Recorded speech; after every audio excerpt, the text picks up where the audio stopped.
돈이 되는 경제 뉴스를 시작합니다. 아나운서 남국민입니다. 이재명 대통령이 취임 12일 만에 캐나다에서 열린 G7 정상회의에 참석하였습니다.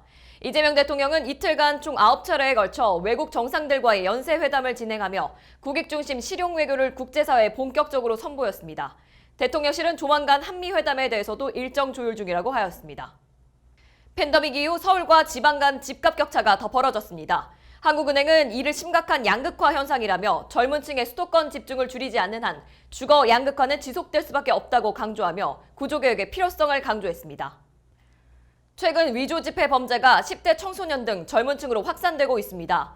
이에 따라 한국은행과 국가정보원, 경찰청, 관세청, 국립과학수사연구원, 한국조폐공사 등 6개 기관이 참여한 위패방지실무위원회는 최근 정기회의를 열고 위조 지폐의 유통 현황과 특징을 점검했습니다. 콜마그룹 창업주 윤동환 회장의 자녀들의 분쟁에 대해 윤동환 회장이 회초리를 빼들었습니다. 35년간 지켜온 창업 정신과 경영 질서가 더는 훼손돼서는 안 된다며 장남 윤상현 부회장을 상대로 콜마홀딩스 주식 반환 소송에 나섰습니다. 서울 아파트 경매시장에서 감정가를 웃도는 가격에 낙찰되는 사례가 잇따르고 있는 등 심상치 않은 과열 조짐을 보이고 있습니다. 전문가들은 금리가 여전히 높은 상황에서 시세와 괴리된 낙찰가가 되팔기 어려운 부담으로 작용할 수 있다고 경고하였습니다. 정치 소식입니다. 이재명 대통령이 취임한 12일 만에 캐나다에서 열린 G7 정상회의에 참석하였습니다. 이틀간 총 9차례에 걸쳐 외국 정상들과 연쇄회담을 진행하며 국익 중심 실용 외교를 본격적으로 선보였습니다. 특히 나렌드라 모디 인도 총리와는 핵심 기술, 국방, 방산 등 전략적 협력 강화에 합의했고 키어 스타머 영국 총리와는 북핵 문제 대응을 위한 공조 방안에 대해 논의했습니다. 일본과의 회담에서는 셔틀 외교 재개에 공감대를 이루며 한일협력 복원에 물꼬를 텄습니다. 다만 관심을 모았던 트럼프 미국 대통령과의 첫 한미 정상회담은 중동 사태로 인해 트럼프 대통령이 급히 귀국하면서 무산됐습니다. 대통령실은 조만간 한미회담이 성사될 수 있도록 일정을 조율 중이라고 설명했습니다. 이 대통령은 G7 확대 세션에서도 적극적인 발언을 이어갔습니다.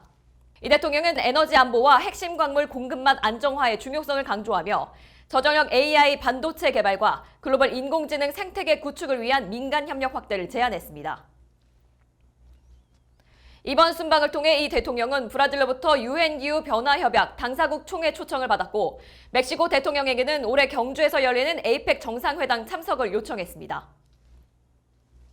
이 대통령은 순방을 마친 뒤 이번 G7 회의에 대한민국 외교의 새로운 도약을 알리는 출발점이라며 국제사회에서의 신뢰와 위상을 다시 회복해 나아가겠다고 밝혔습니다. 첫 번째 금융 소식입니다. 팬데믹 이후 서울과 지방 간 집값 격차가 더 벌어진 가운데 한국은행이 이를 심각한 양극화 현상으로 규정하며 구조개혁의 필요성을 강조했습니다. 이창용 한국은행 총재는 18일 열린 물가안정 목표 설명회에서 지방은 공급 과잉으로 집값이 하락하고 있지만 수도권은 수요 집중과 공급 부족에 대한 기대 심리가 맞물려 가격이 상승하고 있다고 분석했습니다. 이 총재는 중장기적으로는 정비사업 제도 개선, 신도시 개발, 광역교통망 확충 등으로 수도권 공급 여건을 강화하는 동시에 지역 거점 도시 육성을 통한 청년 인구 분산이 필수적이라고 진단했습니다. 젊은 층의 수도권 집중을 줄이지 않는 한 주거 양극화는 지속될 수밖에 없다는 것이 한국은행의 입장입니다. 이에 따라 구조적 개혁 없이는 국민 체감 물가를 안정시키기 어렵다고 강조하였습니다. 이 총재는 수도권 집값 상승은 공급 부족에 대한 기대감이 핵심 원인이라고 꼬집으며 새 정부가 조속히 구체적인 공급안을 마련해야 한다고 강조했습니다. 두 번째 금융 소식입니다. 위조 지폐 범죄가 청소년층으로 확산되고 있습니다. 고성능 컬러 프린터의 보급과 SNS를 통한 유통 경로의 변화로 최근 위조 지폐가 과거 고령층 범죄에서 벗어나 10대 청소년 등 젊은 층까지 확산되고 있는 것입니다. 한국은행과 국가정보원, 경찰청, 관세청, 국립과학수사연구원, 한국조폐공사 등 6개 기관이 참여한 위패방지실무위원회는 최근 정기회의를 열고 위조지폐의 유통 현황과 특징을 점검했습니다.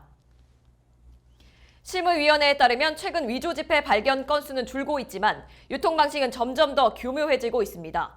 특히 예전엔 주로 전통시장이나 노점상 등 고령층 대상 거래에서 사용되던 위패가 이제는 편의점, 복권 판매점, 택시, 식당, 주유소 등 대면 시간이 짧고 혼잡한 업종으로 사용처가 넓어졌습니다. 당국은 외화 위조 기술이 점점 정교해지는 만큼 실무위원회는 SNS 모니터링을 강화해 온라인상 위패 유통을 차단하고 관련 정보를 유관기관과 공유해 유통체과 위조범을 조기에 검거할 방침입니다. 산업 소식입니다. 콜마그룹 창업주 윤동환 회장이 장남 윤상현 부회장을 상대로 콜마홀딩스 주식 반환 소송을 나섰습니다. 윤 회장은 35년간 지켜온 창업 정신과 경영 질서가 더는 훼손돼서는 안 된다며 소송 배경을 밝혔습니다. 쟁점은 2018년 체결된 3자 간 경영 합의에 따라 윤상현 부회장은 한국콜마와 콜마홀딩스의 경영을, 윤여원 대표는 콜마 B&H의 자율 경영을 맡기로 했다는 게 윤 회장과 윤여원 측의 주장입니다. 그러나 지난 4월 윤상현 부회장이 콜마 B&H 사내이사 선임을 요구하고 임시 주총 소집을 신청하면서 경영권 갈등이 표면화됐습니다.